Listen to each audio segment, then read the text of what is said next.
first of all, congratulations on completing the brush calligraphy course for beginners, and I'm sure that you enjoyed the session and practiced well.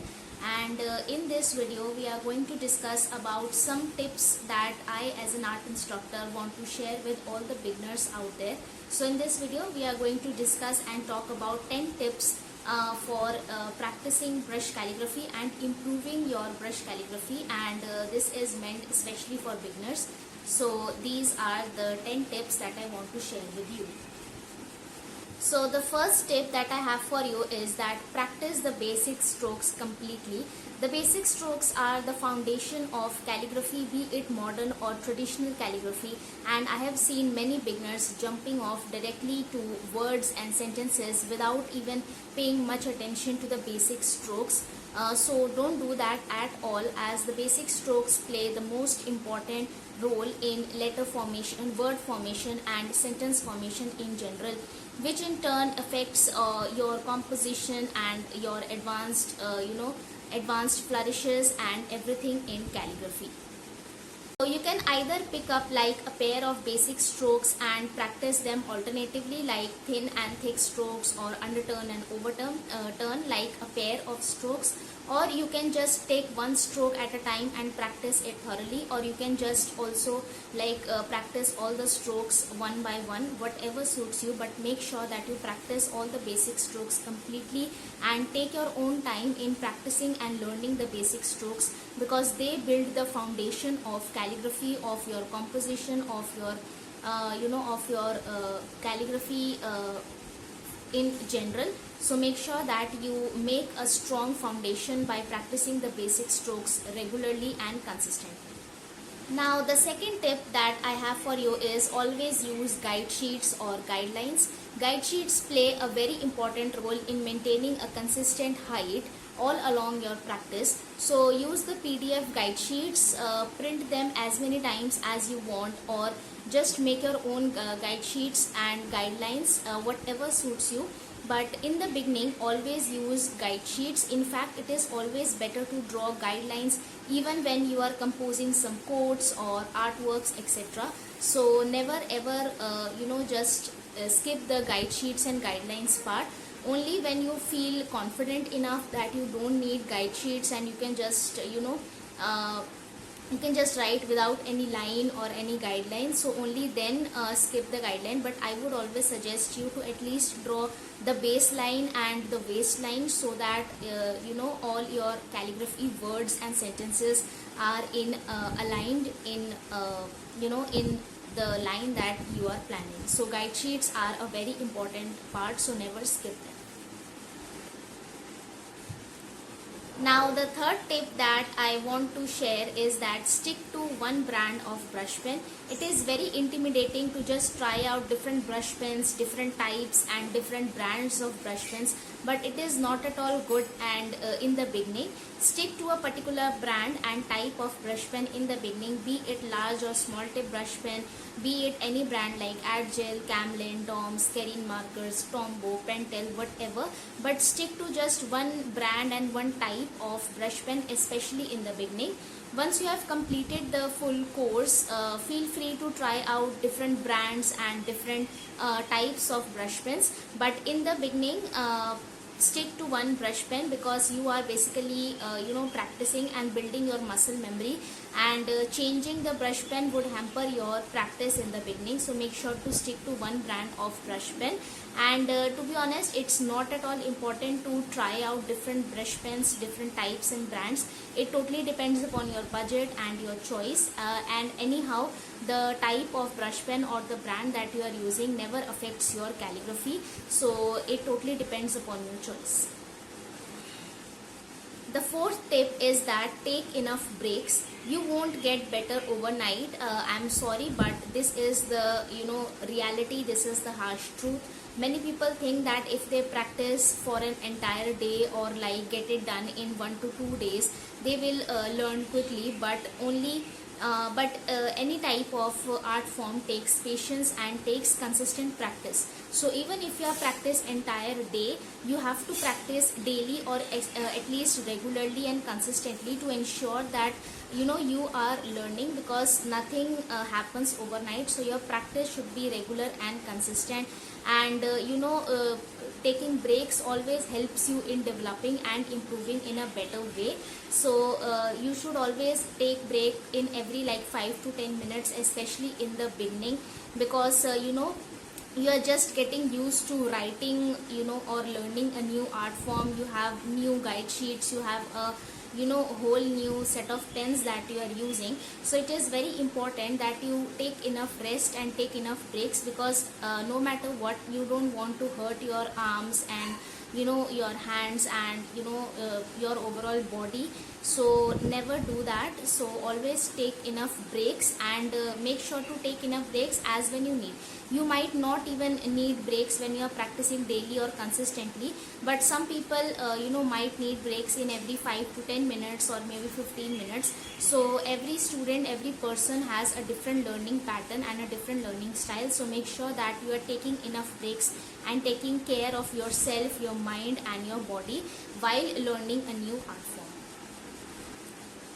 So the fifth point that I want to discuss is that keep a check on your posture. Our posture plays a very important role in overall health, and it turn affects our work always. So ensure that your back is straight and relaxed, your neck and shoulders are relaxed, and you are not slouching. So basically you are not writing like this. So you are not slouching. I'm going to show you. And you are instead, your back is straight and your shoulders are relaxed, not even like this. Your shoulders should be relaxed and your hands should be on the table rested. So make sure to do that, because in the beginning I also was not taking care of my posture. So I used to write like this, which in turn affected my neck, shoulders and overall back, and it hurts a lot and it causes chronic pain, which is not at all good for your long term physical and mental health in general.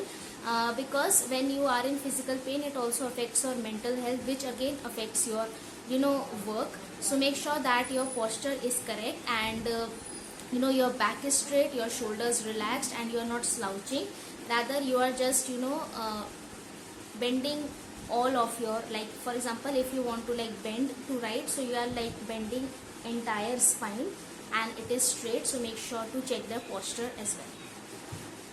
Now the sixth point is that practice daily or consistently. So whether you are practicing daily or on alternate days or weekly, whatever, make sure that it is consistent. So even if you have practiced once in a week, so say for example you have a job or you work and you still want to learn, you only have time in the weekend, so you are practice on a weekly basis, but make sure that that practice is consistent and regular.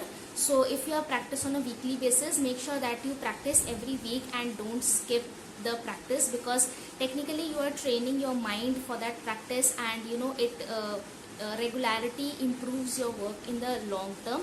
So it also keeps you it also helps you in building your muscle memory and train your brain for calligraphy. So make sure that you are practicing consistently and regularly, be it daily. It is not important to practice daily, but whatever you are doing, make sure to do it regularly and consistently. So the seventh point is that revise and then move forward. So revision is a very important point to keep in mind while practicing calligraphy. So make sure that you revise your past session and then move forward to the next session. So for example, if you were practicing underturn stroke yesterday, so today practice the underturn stroke once more, revise it, and then move on to the overturn and the other strokes. And same it goes with all the all the sessions. So for example, if you are practicing any letter or any words, so make sure that you are practicing for all the basic strokes once, then all the letters once, and then the words. So this basically helps you to revise, and your foundation, your basics become strong every time you revise and practice and then move forward. So even if you have reached the sentences, I would suggest you to at least practice all the basic strokes. If not, if you are feeling lazy and you don't want to practice all the letters, You just have to practice all the basic strokes, revise them, and then move on to the letters and sentences. But it is always better to just revise again and again, so that it just all the formation, all the letter formation and word formation, all the basics just stick to your mind, and it stays there whenever you are writing a sentence or a word. This revision is very good for your long term calligraphy artworks, so make sure to do that every time you sit to learn and practice. Now the 8th point is that trace the practice workbook. So the practice workbooks are in the course for a reason. So they are for your guidance. So even if you are using the course videos and learning on yourself, I would suggest you to use the tracing workbooks and print them, and then use your brush pens over them. So in this way it would be very easy for you to just learn and understand how the letters are forming, how the words are forming, what is the spacing between each of them. It is totally optional to print the workbook. You can also use the workbooks on your devices. So make sure to have that reference workbook by your side, be it physical copy or just on your device. And once you have traced the gray areas in the workbook, you can just move on and use the guide sheets to write on your own. So this is totally optional, but I would suggest you to do that, because in the beginning it is very helpful to use traceable practice workbooks, because once you are just tracing, you can just understand how the word or sentence is formed and what is the spacing, etc., and then you can just try it on your own. But if you feel confident enough, you can just skip this step and just go on to the guide sheets and practice on your own, whatever suits you. Now the 9th point here is that find more words and sentences for practice. So now in the course we have practiced more than 250 words and like 10 sentences, which are pangram sentences in the course, but the internet is filled with more sentences, quotes, words and everything you can easily find on the internet, on Google. So go ahead, find more words and sentences, and practice in all lowercase, all uppercase, practice the composition. And if you have any doubts that you are not able to make the composition, or you are not able to make the word, so feel free to just send that quote or sentence or that word in the chat section, or so that I can also share videos on that.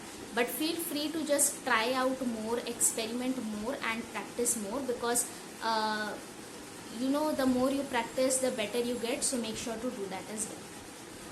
So the last point, but again a very important point, is that ask doubts and chat with me or any of the art instructor, like basically who taught you calligraphy or any art form.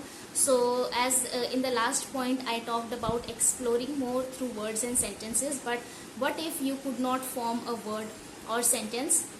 You don't have to worry about that. That's perfectly fine, because you are learning and everyone is just learning, so it's perfectly fine. You don't have to worry about it. You just have me by your side, so make sure that you trust me and trust your art instructor and ask your doubts anytime. And since the course has lifetime access, so you don't have to worry about the number of doubts or the feedback. So you can just enter all your doubt words or sentences in the chat section, and you can also get one-on-one feedback, upload your practice workbooks or practice sheets for feedback. So make sure to do that. And the doubt, sometimes people feel, especially in the beginning, feel shy to ask the doubts, like what if it is a stupid doubt. But let me tell you that none of the questions, none of the doubts are stupid or intelligent. Every student learns in a different way. So make sure you ask all your smallest to smallest doubts. Even if we have discussed that point in the course, if you feel like you need more understanding, more in-depth explanation to any point, make sure to ask your doubts. And trust me, I am always there for you. You have lifetime access to this course, so you don't have to worry about that. So make sure to ask doubts as much as possible.